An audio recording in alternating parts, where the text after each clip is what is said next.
Welcome to the Locked On Titans podcast. I am your host, Tyler Rowland. Titans fans, it is a Monday edition of the Locked On Titans podcast. We don't have a game to break down because your Tennessee Titans are the number one seed in the AFC and had a bye, but that doesn't mean that we don't have a lot to discuss. Number one, the all-pro teams were announced, first team and second team. I'll tell you if any Tennessee Titans made the team, who they were, and what they have done this year. Then we'll continue the all-pro discussion. Some Tennessee Titans didn't make the teams but got some votes, and then two Tennessee Titans didn't get a vote at all, and I'll talk about who those players were and why I think that maybe they should have been recognized. Finally, we'll cap off the show talking about what happened in Super Wildcard Weekend on Saturday night and what it means for the Tennessee Titans. All of that on a Monday edition of the Locked On Titans podcast. Let's get it! You are Locked On Titans, your daily Tennessee Titans podcast, part of the Locked On Podcast Network, your team every day.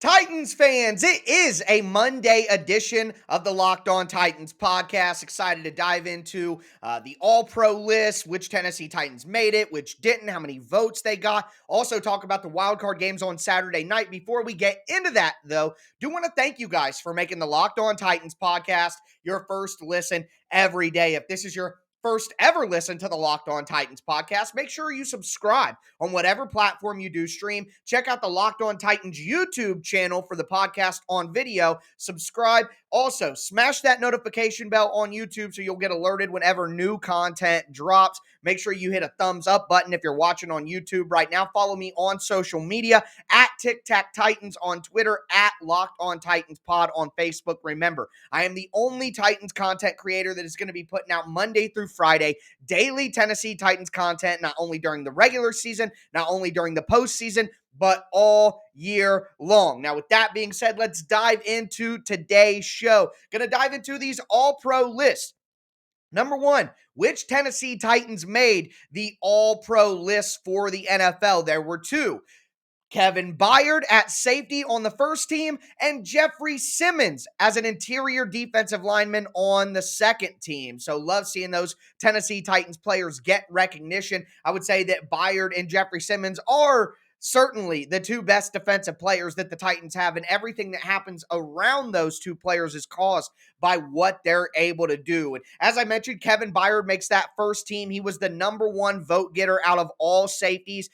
Every single all-pro voter, there's 50 of them, so they place 50 I guess it's out of 50 how many votes a player got. Kevin Byard got 41. So out of the 50 people who give a vote, 41 of them said Kevin Byard is the top safety in the NFL. And I think that's absolutely the case. You look at the year that he put together, 88 tackles, had a tackle for loss, had a sack, 5 interceptions. Turnovers are so big. And speaking of turnovers, he had 2 forced fumbles, he had a fumble recovery, and he had 2 touchdowns on the year. He's turning over the ball. He's putting points on the board for his team. And here's the thing, Kevin Byard did not have a great year in 2020, but he was being asked to do things that aren't really his strengths as a player. And this season, he's gotten back into that role because the things around him have been good enough to allow him to do those jobs. Last year, the Titans had to put Kevin Byard in a lot of man coverage because they didn't have people who were good enough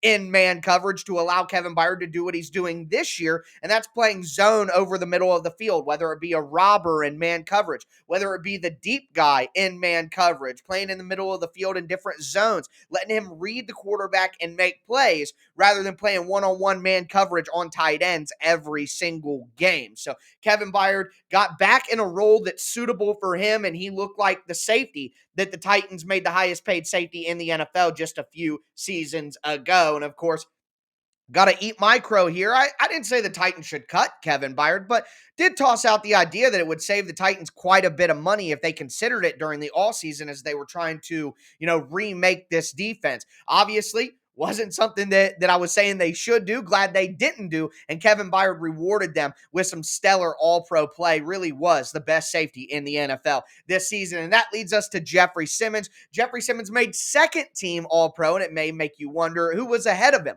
Well, of course, in my opinion, the best interior defensive lineman, and by far, is Aaron Donald, and he got all 50 votes possible for a first team slot. Now, the second first team interior defensive lineman was Cam Hayward from the Pittsburgh Steelers. Now, I could see if you were upset about that, thinking Jeffery Simmons should have been over Cam Hayward, but Hayward had a great year in his own right, so it's hard to say that he shouldn't have got it or Simmons should be over him, but I definitely do think it was pretty close, and the votes show that it was pretty close. Hayward only got 19 out of 50 votes for a first team spot. Jeffery Simmons got 10 votes. So Simmons was, less than 10 votes away from getting that first team all-pro slot. Now, you have to know that even though the all-pro team is a much better example of who the best players in the NFL are versus, the Pro Bowl. The Pro Bowl is mostly fans, all of that. The all-pro team means a lot more to the players and should be given a lot more weight when determining who the best players in the league are. But Jeffery Simmons still is tainted a bit by being a Tennessee Titan, by the narrative. It's a Pittsburgh Steeler guy. I think all of that takes some time to overcome, like Jarrell Casey. Jarrell Casey should have got more love earlier in his career, but it took some time for the national media to finally give a Tennessee Titan credit for what he does. And then once that happened, Jarrell Casey made 5 in a row. And I think Jeffery Simmons next year, if he, again, has a great year like I'm predicting he will have, he'll get that first team slot next season and for the next few seasons as well. On the second team is not a bad thing for Jeffery Simmons. Like I said, it's a steady climb for him, but with the way he's played, he's only going to continue to get more acknowledgement and get more respect, and his reputation grows. So I think you got to be happy with Jeffery Simmons on second team and Kevin Byard on first team. But there were 2 other Tennessee Titans who got votes but didn't make either the first or second team. And then there were 2 Tennessee Titans who I thought had pretty good years that didn't get any votes at all. And we'll talk about who those players are next. Before we do, I want to tell you guys about the best tasting protein bar in the galaxy. It's a new year, so that means New Year's resolutions. And if yours is about getting fit or eating healthier, you got to incorporate Built Bars into your plan. Built Bars are a protein bar, but they taste more like a candy bar. They're not like a traditional protein bar where it's chalky or waxy or tough to choke down. They're covered in 100% chocolate, a ton of different great flavors, kind of like the salted caramel, the cookies and cream, the peanut butter brownie, which are 3 of my absolute favorites. And I could talk about the taste all day, but they aren't just tasty. They're healthy for you as well. They're low calorie, they're low sugar, they're high protein, they're high fiber. So make sure that you go check Built Bars out. You can use them as a healthy meal substitute or just a guilt-free snack. And go to Built.com right now. That's Built.com. Use the promo code LOCKED15. You're going to get 15% off your next order. Once again, that's promo code LOCKED15 for 15% off at Built.com.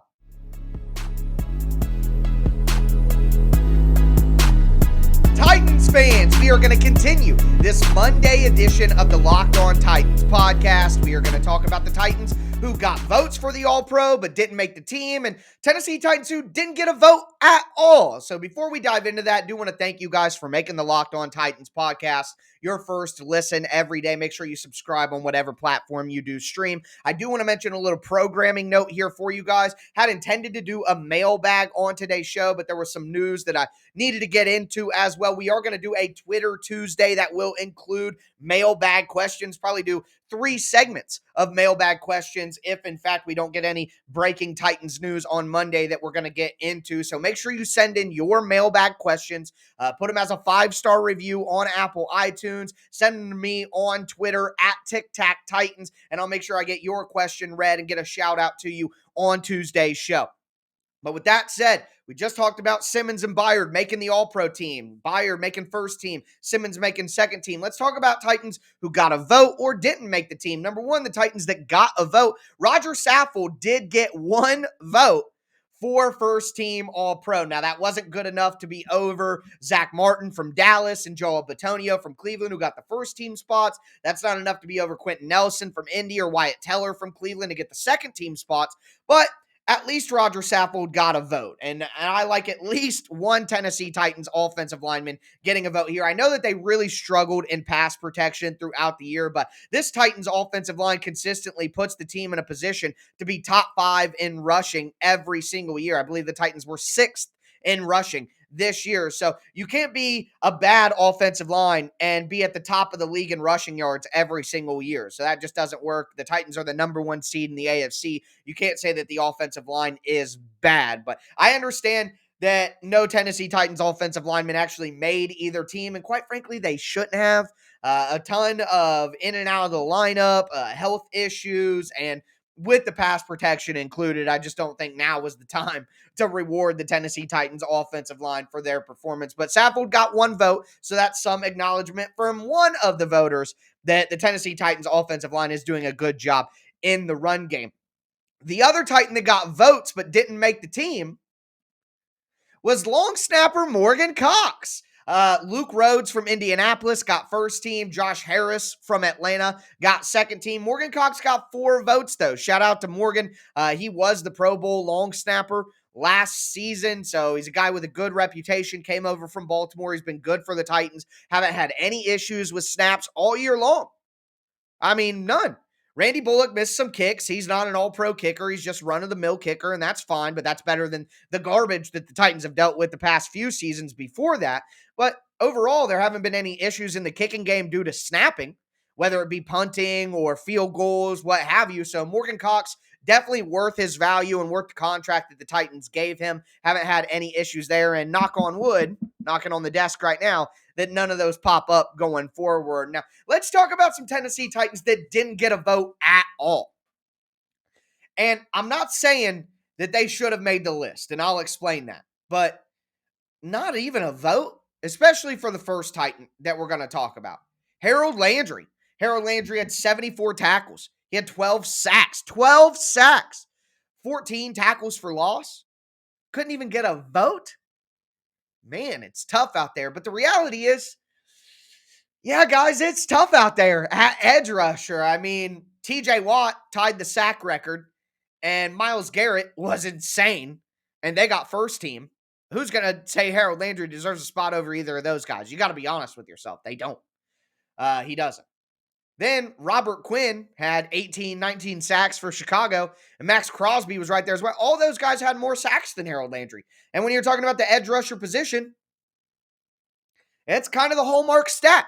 There's no way around it. Now, Harold Landry has been phenomenal this year for the Titans, and it doesn't take away from anything that he was able to accomplish this year. But I'm just saying, unless you got your two-tone glasses on, it's hard to say that Harold Landry should have got a spot over any of those 4 guys, TJ Watt, Myles Garrett, Robert Quinn, and Max Crosby. You just can't. You just can't do that, especially when you consider Harold Landry doesn't just beat guys one-on-one all the time. That's not how he's gotten most of his sacks. He's got a good speed rush on the outside, and he can beat a defensive lineman to the corner, which is what we saw in his last sack of the season. But for the most part, it's the inner workings of the Titans' defensive line that gets him in a position to get sacks. Loop stunts, twists, him coming from the outside and getting through the A-gap, twist in with Jeffery Simmons, things like that. So a lot of his sacks are, it's not like I'm trying to diminish Harold Landry, but it's just a team effort that leads to his sacks. The 4 guys I mentioned, Watt, Garrett, Quinn, and Crosby, they're lining up one-on-one against an offensive tackle and beating him over and over and over again with different pass rush moves. It's just, they're a different tier of pass rusher than Harold Landry, but I'm glad that Harold Landry's getting recognition this year, even if it's not in the form of all-pro votes. But I thought it was interesting to say that he didn't even at least get a vote, not even a single vote. But you look at the names ahead of him, it's at least understandable. And then Danico Autry as well, 31 tackles, 9 sacks, 10 tackles for loss. Danico Autry's had a fantastic season, but he's been truly a role player for the Titans, and they use him, sparingly. They don't overuse him. It's not like Landry and Simmons, Byard, who are out there every snap. They're bringing Autry in and off the field because they want to keep him fresh and do his job for the Titans. And obviously, the Titans got the number 1 seed. So although, some of these guys I'm mentioning didn't make either list, they still were phenomenal for the Titans, and it doesn't take away from what they were able to do for the defense this year. So those are the 4 names that I wanted to talk about. Outside of that, let's be honest, guys, the only other person on the Titans that deserved any recognition or any votes at all was Derrick Henry. And because he missed half the season, it just wasn't something that, people were going to do. And that's understandable. But Henry still was phenomenal. And it's too bad that he got hurt because I do believe that he would have broken the rushing record and been first team All Pro again. And if he would have done that with the Titans getting the number one seed, he would have won MVP. But that is water under the bridge now. Not much we can do about that. But speaking of Derrick Henry, the next time we see him should be in the divisional round playoff game. And who might the Titans play in that game? We got our answer, in my opinion, on Saturday. So I'll break down what happened on the first day of Super Wild Card Weekend and go into a little bit of a Rollins rant about a tweet I had about the Cincinnati Bengals and their potential matchup with the Tennessee Titans. Before we get into that, do want to tell you guys about betonline.ag. BetOnline would like to wish you a new happy betting year as they continue to march towards the playoffs and beyond. BetOnline remains the number one spot for all the best sports wagering action in 2022. It's a new year and they have a new updated desktop and mobile website. Go there, sign up today, use the promo code LOCKED ON. That's one word, LOCKED ON. You're going to get a 50% welcome bonus on your first deposit. So whether it be the NFL playoffs or college or pro basketball, hockey, boxing, UFC, even your favorite Vegas casino games, don't wait to take advantage of all the amazing offers that betonline.ag has in 2022. BetOnline is the fastest and easiest way to wager on all your favorite sports. BetOnline, where the game starts.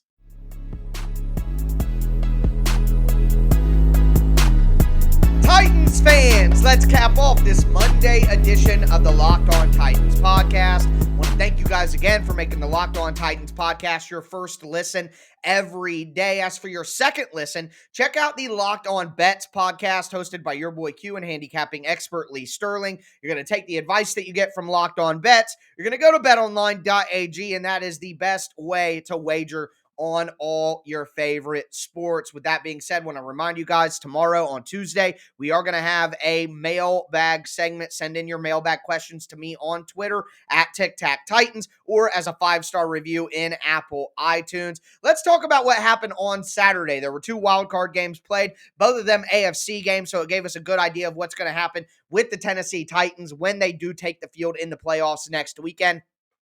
As expected, the Cincinnati Bengals beat the Las Vegas Raiders 26-19. Vegas did have a chance to tie the game and take it to overtime as they were on about the 10 or 11 yard line on fourth down at the end of the game, but Derek Carr threw an interception trying to force the ball in. I mean, it's on fourth down. I get it. The spike on first down really may be what was questionable. Downs were the issue for the Raiders at that time, not necessarily time, because there was 29 seconds left and they're only throwing passing plays. So wasting a down on the spike, very interesting. But either way, the Bengals prevail, their first playoff victory in 31 years. It was insane in Cincinnati. The coach was out at the bar passing out balls, and they're really treating it like a Super Bowl win, quite frankly. Good for the Bengals, but they could have a date with the Titans next weekend. Then the Bills absolutely slaughtered the Patriots. I thought the Patriots had a chance to win that game. I really like the Patriots +4 with the points, but no, Buffalo left no doubt. And I mean, some people are saying it is the greatest offensive performance in the history of the NFL. Buffalo scored a touchdown on all 7 of their possessions. They never had a field goal. They never had a punt. They never had a turnover. It was just incredible. Josh Allen was insane in that game, truly going Superman in the cold weather for the Buffalo Bills. As I said all year, wasn't very hype on Mac Jones. I know that they beat the Titans, so when your team loses to another team, it's hard to, give them any criticism or anything like that. But either way, I wasn't impressed with Mac Jones in that win over the Titans. I wasn't impressed with Mac Jones throughout the year, and Mac Jones was not impressive in that game. The Patriots completely got dismantled. They weren't the caliber of team that the Buffalo Bills were, and so no Patriots, which means that unless the Pittsburgh Steelers win on Sunday Night Football against the Kansas City Chiefs, which behind the curtain backstage, I'm recording this before that game because, listen, if I got to get old takes exposed for it, then fine. The Steelers are not beating the Chiefs, guys. Give me a break. I don't need to wait for that game to do the show. Come on. Even Big Ben said that they weren't going to win the game. They're just going to go out there and have fun. I know he's being tongue-in-cheek, but come on. Come on now. We know. Which means that the Tennessee Titans are going to play the Cincinnati Bengals. And that leads me to a little Rollins rant to end the show. Not gonna take a long time on it, but I'm just gonna say. So I sent out a tweet on Saturday night during the Bengals game. And I said the Titans are gonna have their hands full with the Cincinnati Bengals. And people lost it. I mean, I guess saying that the Titans are going to have a tough game against the Bengals in the playoffs, against a team that's playing very well, means that I said the Titans are going to lose by 100. I mean, that's how people were acting. It was unbelievable. I mean, do you really think the Titans are going to blow out the Bengals by 20 or something? Like, yeah, it's going to be a close game. It's going to be a tough game. Why is that controversial? I swear, sometimes I could tweet, the sky is blue. And I would have people in my quotes and in my comments telling me I'm an idiot and the sky is green. It's unbelievable. The Bengals are going to be a tough matchup for the Titans. It's going to be a tough game. Like, the Bengals' run D was not bad all year. It's not like they're a walkover on run defense. They obviously have a very good offense. The Bengals beat the Titans by double digits when they played last year, and the Bengals were a worse team. Now, the Titans are better this year on defense, no doubt, but the Titans were still the 25th ranked passing defense this year. So it's not like the Titans have been a lockdown 85 Bears defense all year long. Now, the Titans defensive line can take advantage of the Bengals offensive line, and the Bengals did struggle last night with some twists and some stunts from Las Vegas. There are areas of opportunity for the Titans to win the game, and right now I'm leaning that the Titans will win the game. But to say that they're going to have their hands full with the Bengals and it's going to be a tough game in the playoffs in the divisional round, how is that controversial in any way? Like, how is that negative? Or, like, what are we doing here? What are we doing? The Titans are going to have a tough game against a good team in the division round of the playoffs? I mean, I literally had like 150 replies to the tweet, and most of them were trashing me. Now, I don't really care so much about that. It's just, are we not going to be logical here? Like, I feel like I'm in the Twilight Zone a little bit. Saying that the Titans are going to have their hands full with the Bengals is me hating on the Titans? What do you want me to say? Titans by 100? I mean, anybody who's listened to the show since I took over at the beginning of the 2019 season, I'm not going to be a homer and just sit here and say Titans win every game. Like, I'm not going to say the Titans are going to blow everybody out every week and Tannehill's the best quarterback of all time and A.J. Brown's the best wide receiver. I'm just not going to do that stuff. I'm going to call it how it is and be honest. I'm going to pick the Titans to lose some games when they have bad matchups. And I'm going to be wrong, and the Titans are going to find a way to win in those games too. Do you pick every football game right every week? Go to Vegas and be a millionaire then, bud.